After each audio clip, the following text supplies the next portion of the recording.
नमस्कार साथियों, welcome to my channel. मैं आप लोग के बीच एक वीडियो लेकर के उपस्थित हुआ हूं और जैसे कि आप स्क्रीन पे देख रहे हो कि बिहार सरकार शिक्षा विभाग से अभी अभी लेटर प्रकाशित हुई है साथियों। तो चलिए आप लोग ध्यानपूर्वक अवश्य देखेंगे, आप पूरी वीडियो को अवश्य देखेंगे ताकि सभी बिंदुओं को आप अच्छी तरह से समझ सके।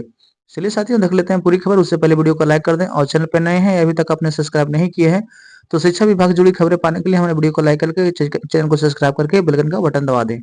चलिए साथियों देख रहे होंगे आप कि इस पत्र का पत्रांक दिया गया है 2452। प्रेषक हैं पंकज कुमार, जो कि निदेशक हैं प्राथमिक शिक्षा के सेवा में, जिला शिक्षा पदाधिकारी कटिहार।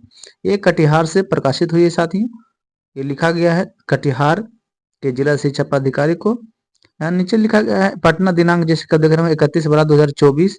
विषय है साथियों कि बिहार विद्यालय विशिष्ट शिक्षक नियमावली 2023 यथा संशोधित के आलोक में योगदान करने के संबंध में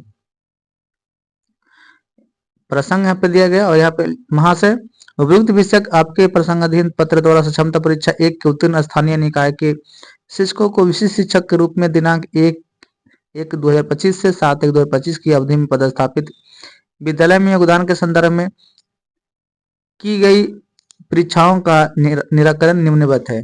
यहाँ पे पहला जो परीक्षा बिंदु है साथियों वह है कि जो नियोजित शिक्षक वर्तमान में नियोजित इकाई द्वारा निलंबित है और विशिष्ट शिक्षक के पद पर चयनित है, उनका योगदान निर्धारित अवधि में किस प्रकार होगा। तो इसका निराकरण यह है साथियों कि निलंबन की समाप्ति के उपरांत योगदान करेंगे। यानी कि जो निलंबन की जो अवधि दिया गया है वो जब समाप्त हो जाएगी तो आप वो शिक्षक योगदान करेंगे। दूसरी है साथियों यहाँ पे कि जो महिला नियोजित शिक्षिका वर्तमान में नियोजित इकाई द्वारा स्वीकृत मातृत्व अवकाश का उपभोग कर रही हैं और विशिष्ट शिक्षक के रूप में चयनित हैं, वे निर्धारित अवधि में किस प्रकार योगदान करेंगे। तो इसके लिए यहाँ पे निराकरण बताया गया है साथियों कि EL, study leave, medical leave, maternity leave पर रहने वाले शिक्षक शिक्षिका जिला शिक्षा पदाधिकारी के ईमेल पर योगदान प्रतिवेदन समर्पित करेंगे। वे अवकाश में ही माने जाएंगे, परंतु योगदान के उपरांत संबंधित अवकाश के शेष अवधि का औपचारिक स्वीकृति आदेश जिला शिक्षा पदाधिकारी द्वारा निर्गत किया जाएगा। विशेष परिस्थिति के कारण कोई शिक्षक शिक्षिका विभाग द्वारा योगदान हेतु निर्धारित अवधि यानी कि दिनांक 1/1/2025 से 7/1/2025 के बाद योगदान कर सकते हैं। ऐसे शिक्षकों को योगदान की तिथि से विशिष्ट शिक्षक का वेतन अनुमान होगा। यानी कि जो शिक्षक जो है साथियों सीएल पे हैं यानी कि छुट्टी पे हैं, वो ऑनलाइन यानी कि ईमेल के माध्यम से योगदान कर सकते हैं। इसमें ऐसा नहीं है कि वो अब जो छुट्टी काट के आएंगी तभी योगदान कर सकते हैं। ऐसा उनका अगर इच्छा है तो ये भी कर सकते हैं। तीसरी बिंदु है साथियों कि जो नियोजित शिक्षक वर्ग 1 से 5 के पद हैं और सक्षमता परीक्षा वर्ग 6 to 8 के उत्तीर्ण हुए हैं, वे विशिष्ट शिक्षक के रूप में वर्ग 1 से 5 के पद पर योगदान कर सकते हैं अथवा नहीं। तो इसका आंसर यहाँ पे निराकरण दिया गया साथियों कि जिला कार्यक्रम पदाधिकारी स्थापना द्वारा आवेदन किस परिस्थिति में स्वीकृत किया गया। यदि ऐसा था तो काउंसिलिंग में डाउटफुल करना चाहिए था। ऐसे शिक्षकों का योगदान तत्काल स्थगित रखा जाए, इस पर अलग से निर्णय लिया जाएगा। यानी कि देख रहे होंगे साथियों यहाँ पे ये बात आ रही है कि जो नियोजित शिक्षक वर्ग 1 से 5 के पद है और सक्षमता परीक्षा जो उत्तीर्ण है वो 6 to 8 में उत्तीर्ण हुए हैं और वे विशिष्ट शिक्षक के रूप में वर्ग 1 से 5 के पद पर योगदान कर सकते हैं या नहीं, तो उनके लिए कहा गया है साथियों कि तत्काल स्थगित रखा जाए, इस पर अलग से निर्णय लिया जाएगा।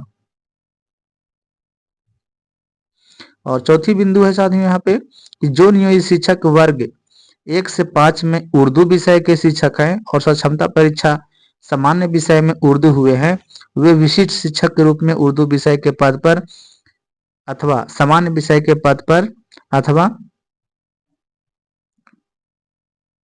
और आगे दिया गया साथियों दूसरी पेज में है तो आप लोग दिख जाएगा। तो इस प्रश्न का आंसर है यहाँ पे यानी कि निराकरण जो है कि जिला कार्यक्रम पदाधिकारी स्थापना द्वारा आवेदन किस परिस्थिति में स्वीकृत किया गया है। यदि ऐसा था तो काउंसिलिंग में डाउटफुल करना चाहिए था। ऐसे शिक्षकों का योगदान तत्काल स्थगित रखा जाए, इस पर भी जो अलग से निर्णय लिया जाएगा। यानी कि ऐसे दोनों शिक्षक जो ये 2 बिंदु आप देख रहे हैं, इन दोनों बिंदुओं को अभी तत्काल स्थगित रखा जाए, ये इनका बाद में निर्णय लिया जाएगा साथियों। आगे आप देखेंगे उसी में चौथी बिंदु में था साथियों कि दोनों विषय में किसी एक विषय के पद पर योगदान कर सकेंगे अथवा नहीं, यानी कि उसके लिए निर्णय बाद में आएगा, ये कहा गया है साथियों।